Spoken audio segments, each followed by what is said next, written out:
Witkoff have both said that, of course, they've sent a message to Russia that if that was taking place, it's not something they would be happy with, and they hope that it is not taking place. As for further details about the discussions between these two leaders, I'll leave it to the president to divulge any more of that conversation, but he did confirm it yesterday and provided you with a little bit of the background and his view and his perspective, as he always does.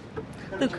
Regarding the missile strike on the Iranian school, how long does the administration expect that investigation to take, and will the White House or the Department of Defense release a full report of its findings once the investigation is complete? The Department of War will do that. The investigation continues, and as the president said yesterday at his press conference, he will accept the conclusion of that investigation, whatever it may be. We'll go to the back row for some love. Sure, in the back with the glasses. Go ahead. Regarding the shield of the Americas. Caroline, And then you can go, but go first. Okay, thank you. Is there an update regarding You have rough real estate back there, so I'm trying to give you is some there an love. update regarding Cuba, and also is an economic deal imminent? Sure. I don't have any updates on Cuba for you today.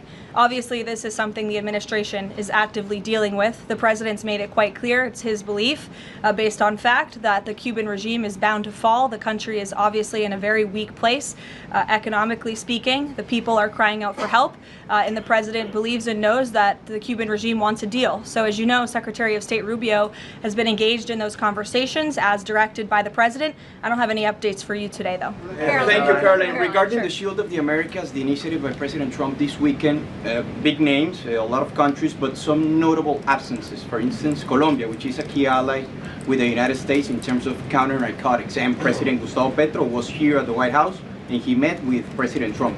Why wasn't Colombia invited to the Shield of the Americas? I don't think we're seeing the level of cooperation we quite want to see yet from the Colombian government to invite them to the Shield of America's event in Pact, but we certainly hope that this newfound organization will expand and we can continue to invite additional member countries. But there was quite a few countries there. I believe there were 17 countries represented, 12 heads of state with the president over the weekend. They signed a defense agreement with all of our military to emphasize the need to combat drug cartels through Latin America in the Western Hemisphere, and ultimately, of course, to curb the illegal trafficking of drugs to the United States, which is the president's utmost priority in all of this. So it was a great event on Saturday, and we look forward to the coalition expanding. Kelly in the back. Caroline, thank you. Good to see you. I want to get back to another question that was asked earlier. It talked about the political aspects, but there's also the ideological and the spiritual aspects of what Iran has said for 47 years. Death to America, death to Israel.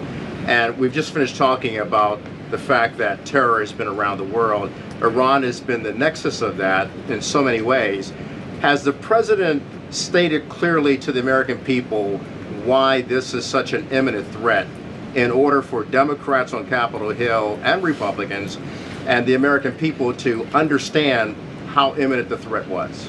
I think he has, Kelly. I mean, you've heard from the president on an almost daily basis over the course of the past 10 days. You've heard it from me at this podium. You've heard it from the Secretary of War, the Secretary of State, the Vice President of the United States. You know, the president's top cabinet and his officials have been repeatedly explaining to the American public the threat that Iran has posed to our country in this moment, but of course over the course of the past 47 years. And their words, again, chanting death to America, speak for themselves.